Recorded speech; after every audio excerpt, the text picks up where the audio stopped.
Hi there, Davey Cretin here for Cretin Classics. I dislike doing these videos, but I feel I should because for years on Facebook, whenever a famous actor, actress, comedian, musician, even politicians sometimes pass away, I make a little notice about it as my little personal tribute to them. And although I gotta be honest, I'm not a huge Jill Sobule fan, I do know some of her music from working in record stores for decades and just being turned on to different styles of music. So this is my tribute to Jill Sobule.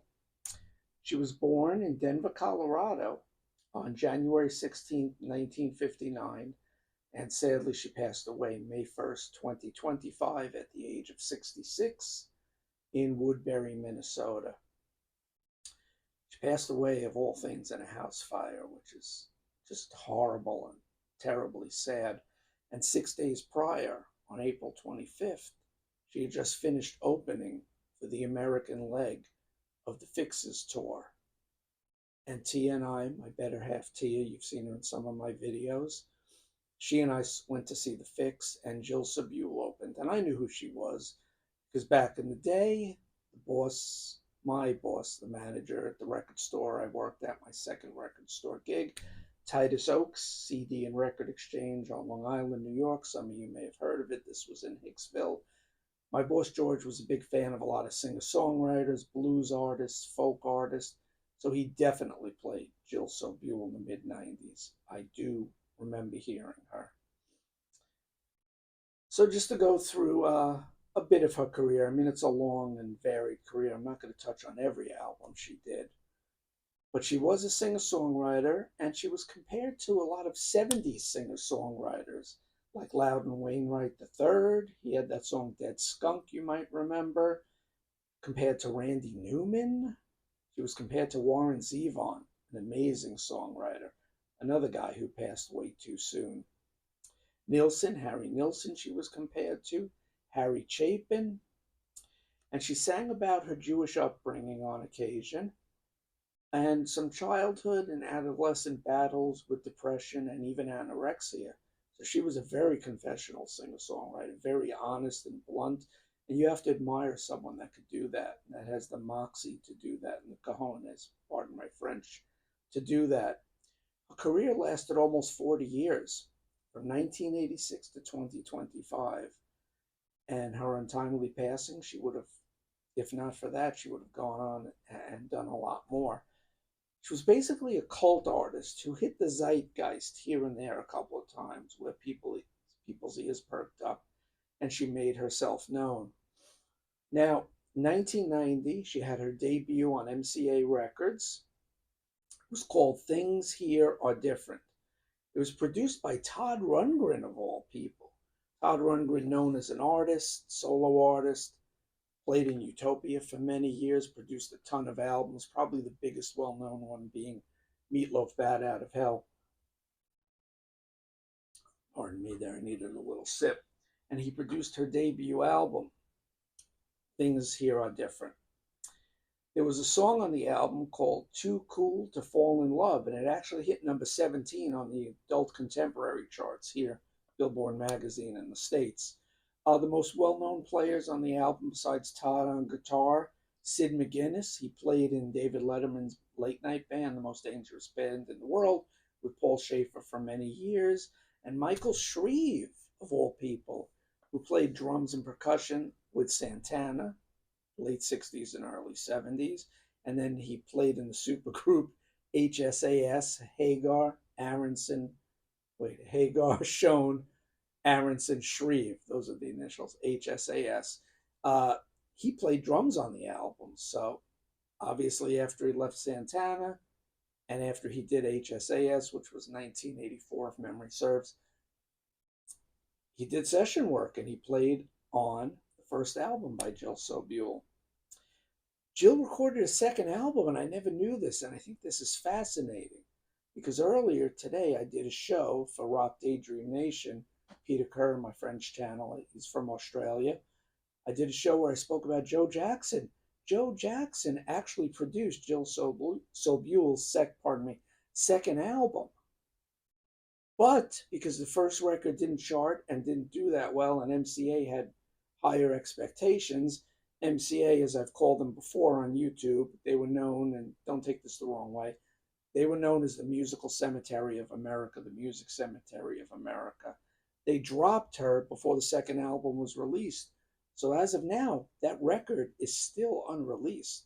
So she has a record that's never been released. Fascinating.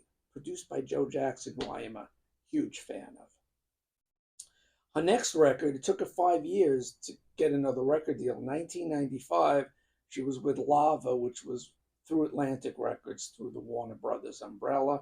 Also on Lava, a great prog band that I loved at the time, a few years later, Porcupine Tree had a record in the early, a couple of records in the 2000s on Lava through Atlantic Records.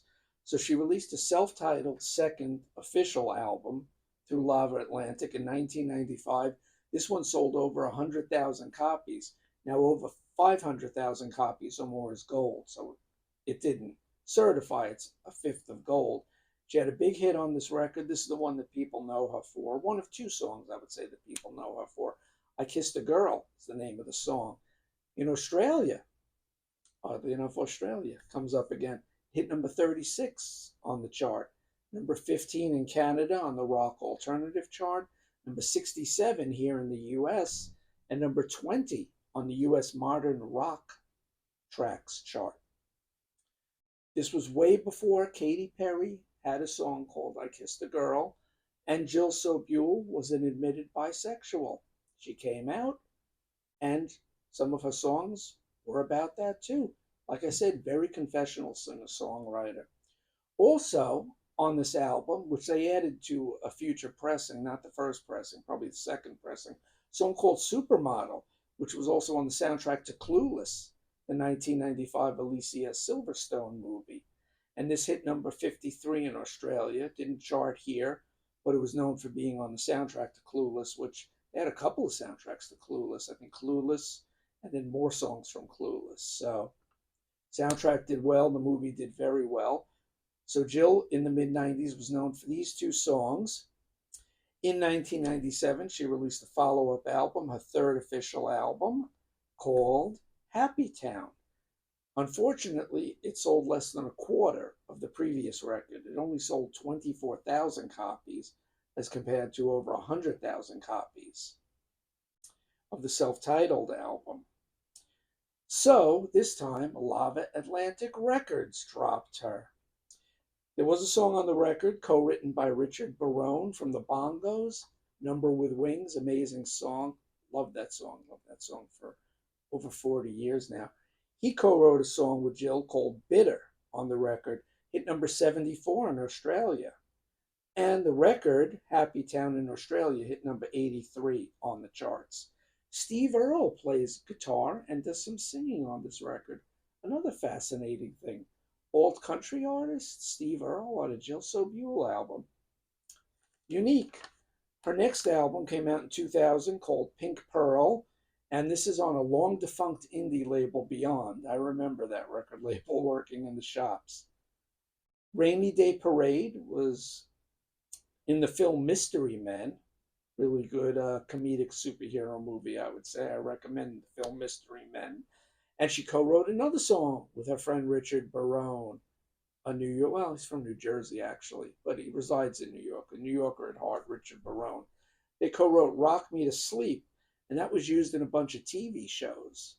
So Jill was smart because the television companies, the production studios pay you some nice money when your music, your songs are used in a film or even a TV show. And this song, Rock Me to Sleep, was used in the TV show Felicity, Dawson's Creek, and even The West Wing. So, nice to survive on that kind of money.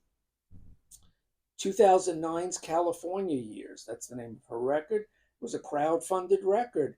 You thought only prog rockers Marillion did that. No. Radiohead sort of did it too in their own unique way. Jill Sobule did it for the record California Years, produced by Don Was. Everyone remembers him from Was Not Was. Walk the Dinosaur was one of their big hits back in the late 80s. Jim Keltner, famous studio session musician, plays drums on the album, and Ben Montench from the Heartbreakers, Tom Petty's old band, does some organ work there. Now, Jill toured with Richard Barone. She toured with Lloyd Cole and the Negatives, one of Lloyd Cole's bands, and the actress Julia Sweeney, which I did not know. So, interesting fact there. She even acted in a movie in 2004, a movie called Mind the Gap, and 6 of her songs are on the Mind the Gap soundtrack. She had a semi autobiographical musical called, and this is the actual name, Fuck Seventh Grade. And she did mention that when I saw her live. It opened in New York City in 2022, and it had multiple runs, like an off Broadway type thing. So she's been on Broadway, off Broadway, you know what I mean. She's made records that have been in films, TV shows, so she did get around over her 40-year career. And like I mentioned, she opened up on the Fixx's 2025 US tour. They did about 24 dates in the month of April. Started April 4th in upstate New York and finished April 25th. 6 days later, unfortunately, she passed away. I saw her on Saturday, April 5th, the second show on the tour at the Palladium Times Square in New York City. She had a great rapport with the audience. She won them over. I'm sure some knew who she was at the time, but a lot of people probably didn't know. If I didn't work in a record store, chances are I may say, oh, I remember that song, I Kissed the Girl, but because I worked at the record store, I knew who she was. I remember seeing her releases when they were new, when they came in used, secondhand for us to resell. So I knew about Jill Sobule. But seeing her live is another story. And she was great. I mean, after performing for 4 decades plus, you learn to work a room, to work a crowd, to win people over, especially when you're the opening act to a more well-known established band. I'm sure she played small coffee houses and had the same effect on people. So I just want to give my heartfelt condolences to Jill's family, her friends, musician friends, and her fans all over the world. And you were a great live performer, and you will be missed, and you'll be remembered by your songs. So that's my little tribute to Jill. Rest in peace, Jill, and very sad way to pass, but we still have your great music to remember you by. Thanks a lot, everyone. I appreciate everyone watching. And if you have memories of listening to Jill's albums or seeing her live in concert, you can write them in the comments below. I'd love to read them. Thanks, everyone. Take care. Davey Cretin for Cretin Classics. Bye-bye.